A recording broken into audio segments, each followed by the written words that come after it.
The views and opinions expressed in this podcast are not those of the hosts and/or guests, and do not necessarily reflect the official policy or position of any organization. The content is for entertainment purposes only and should not be considered professional advice. Listener discretion is advised.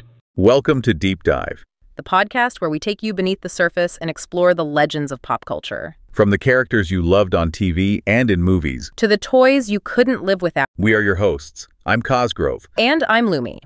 Every week, we'll dig into the stories behind the icons of our past, revealing what made them unforgettable. So, buckle up for nostalgia, surprise facts, and all the deep cuts you never knew you needed. This is Deep Dive.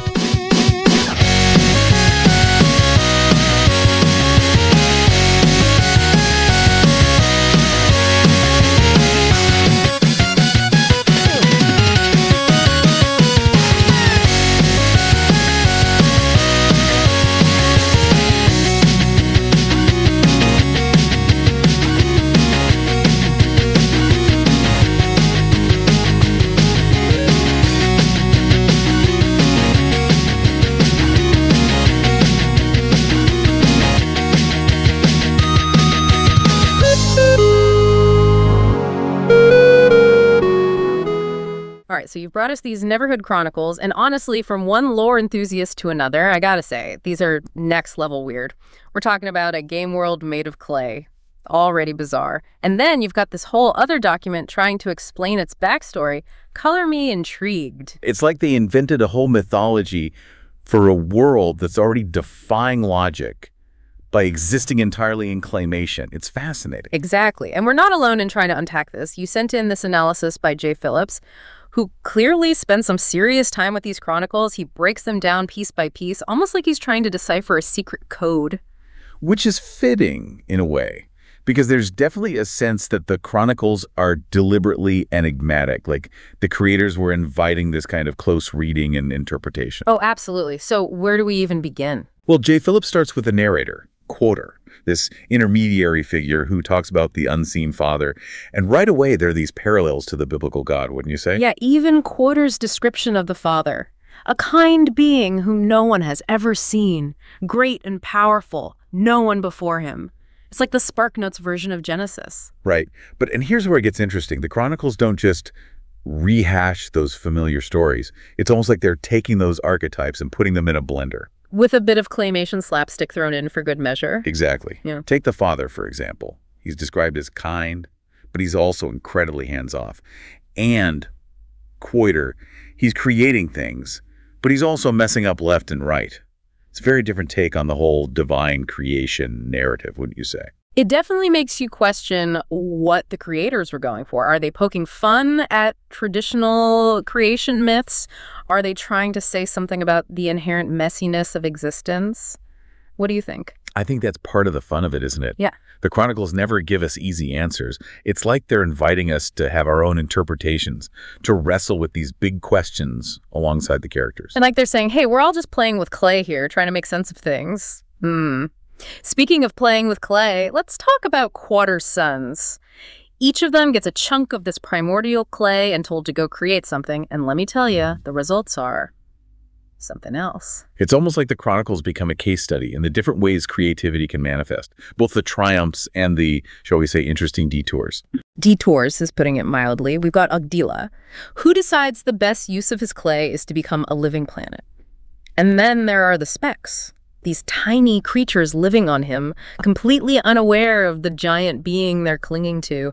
It's all very Horton Hears a Who, but with a cosmic existential twist. And what's fascinating is that Jay Phillips points out that we actually get two different perspectives on Agdila's story in the Chronicles. Yeah. We get the Specs' point of view, but we also hear from this giant being, a low owl. It's like we're getting two sides of the same story, which is a theme that pops up again and again throughout the Chronicles. Wait, hold on. Two sides of the same story. Is it ever made clear if they are the same story, though? I mean, it's the Neverhood, so I'm assuming logic has left the building, right? You'd think, and yet there's this surprising amount of internal consistency to the Chronicles' absurdity. It's like the creators were meticulous in crafting this nonsensical world. But let's move on to Berkbert, shall we? Because his approach to creation is, well, let's just say it's a cautionary tale. Oh, Berkbert. The poor guy just wanted to be like his dad. But his creations, they're like a cosmic game of telephone gone wrong. Each generation gets a little weirder, a little more tragic. It's darkly funny, though, wouldn't you say? These beings with names like Breadbag and Bickback, grappling with existential angst and prejudice within their own kind. It's like the creators are holding up a funhouse mirror to the human condition. And yet, even in the midst of all that absurdity, there are these moments of genuine pathos, like the story of, this creature who's completely ostracized by his own people, but who still manages to find a glimmer of hope. It's a reminder that even in the most ridiculous of circumstances, even in a world made of clay, there's room for compassion, for connection, for those little glimmers of something more. Which is a nice way to transition to Numeron, who is all about order, all about control. He's the kind of guy who'd probably have a spreadsheet for his sock drawer. And, of course, his attempts at creation backfire spectacularly. Oh, tell me about it. He tries to create this perfectly ordered world, and he ends up accidentally spawning an entire civilization in a canyon. I mean, talk about a case of the Mondays. It's interesting, though, because J. Phillips draws a parallel between Numeron's people being cast down into the canyon and the biblical fall of Lucifer from heaven.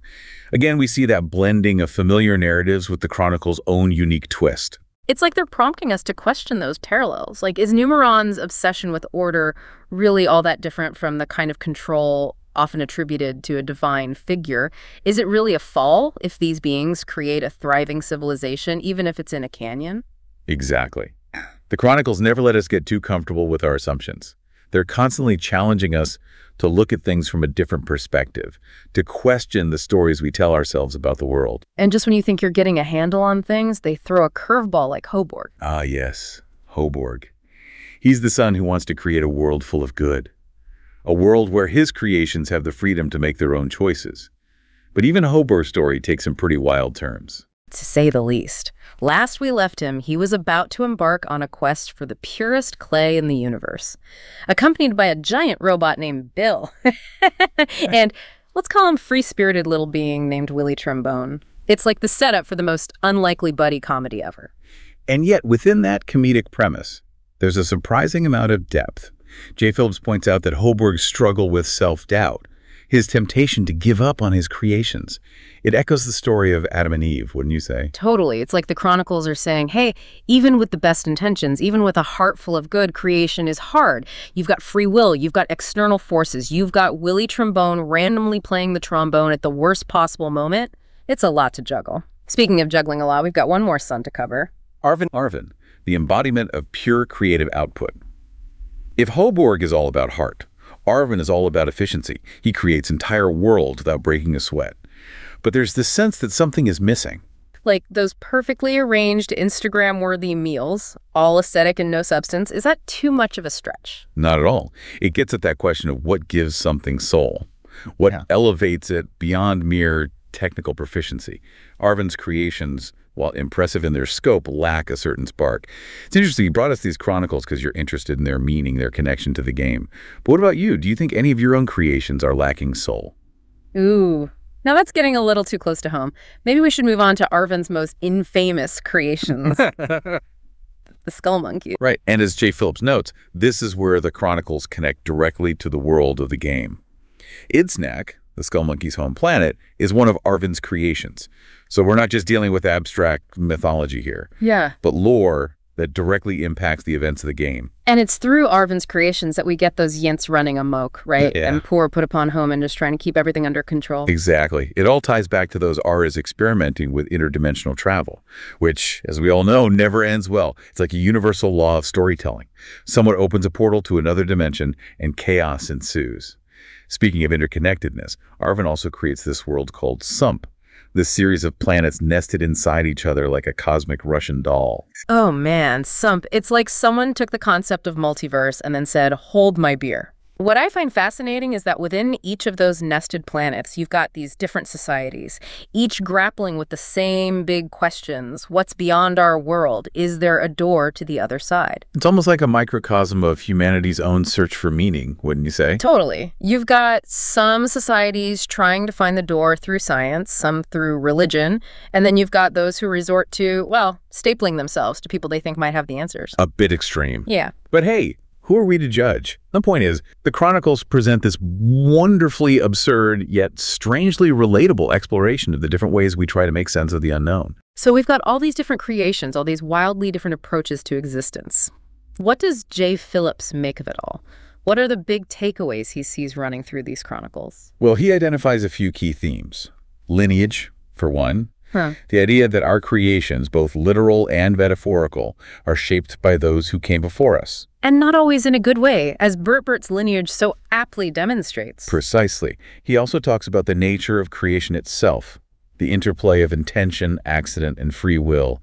And then there's this recurring motif of doors, of passages to other worlds, which ties into that very human desire to explore, to transcend our limitations. Which makes sense, right? The Neverhood itself is a game about exploration, about uncovering hidden secrets. These chronicles are like a meta-commentary on that impulse. Exactly. And then, of course, there's the constant struggle between good and evil, order and chaos, which plays out in different ways throughout the Sun's stories. And it's never presented in a simplistic black and white way. Even the bad guys have their motivations, their own warped sense of logic. Which, again, challenges us to question our own assumptions, to ask ourselves, what do we really mean when we label something as good or evil? Are those categories even helpful in understanding the complexity of existence? These chronicles are anything but simplistic. They're weird, they're funny, but they're also surprisingly deep. And speaking of deep, it's about time we dived into what it all means. Indeed. Let's unpack the deeper implications of these chronicles, shall we? Okay, so we've met Quoter, and we've met his sons. We've explored their bizarre and often hilarious creations. We've even encountered a few existential questions along the way. Right, and that's what's so surprising about these Neverhood Chronicles. They're packaged in this wacky claymation universe, but underneath it all, they really make you think. It's like the creators were sneaking in some philosophical vegetables amidst the candy-colored absurdity. Exactly. And you mentioned at the beginning of our deep dive that you were drawn to the Chronicles' deeper meaning. Definitely. So for you, what is that meaning? What are the big takeaways that we can apply to our own, hopefully less clay-covered lives? Well, I think one of the most powerful messages is about the nature of creativity itself. The Chronicles present all these different approaches to creation, each with its own strengths and weaknesses. We've got Agdilla, the accidental world maker, Bert, whose creations just get weirder with each generation. And don't even get me started on Numeron and his canyon-dwelling civilization. Right, and through these contrasting examples, the Chronicles suggest that there's no one right way to create. There's instinct, there's careful planning, there's the willingness to embrace happy accidents. And sometimes you just get a Willie trombone showing up and throwing a wrench in the works. Precisely. Yeah. But even in those moments of chaos, there's a sense that something valuable can emerge. It's like that old saying, creativity is allowing yourself to make mistakes. Art is knowing which ones to keep. Exactly. And I think the Chronicles also have something to say about the responsibility of the creator. Hoberg, for instance, chooses to give his creations free will, even though he knows it might lead to suffering. Which is a pretty heavy concept for a game that features sentient clay creatures. Right. But it makes you think, doesn't it? Yeah. If we have the power to create, whether it's a work of art, a business, or even just a simple act of kindness, do we have a responsibility to consider the consequences?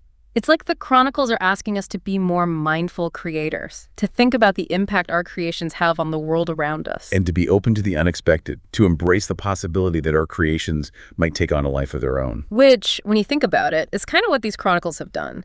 They started as this weird little addendum to a video game. And here we are, all these years later, still trying to unpack their meaning. It speaks to the enduring power of storytelling, wouldn't you say? That even a document as strange and seemingly nonsensical as the Neverhood Chronicles can spark these kinds of conversations, these explorations of what it means to be human, to be creative, to grapple with the unknown. Absolutely. And for me, that's why these Chronicles are worth our time. They're a reminder that even in the most unexpected places, we can find something profound, something that makes us question, that makes us laugh, and that ultimately makes us think a little deeper about the world around us. And they remind us that sometimes the most meaningful journeys are the ones we never expected to take. So to whoever brought us these Chronicles, thank you. Thank you for sending us down this delightfully absurd, surprisingly thought-provoking rabbit hole. And who knows? Maybe this is just the beginning of your own deep dive into the weird and wonderful world of the Neverhood. Thank you for tuning into our podcast. If you want to help us out, please like, share, subscribe, and leave a comment to help the algorithm. See you next time.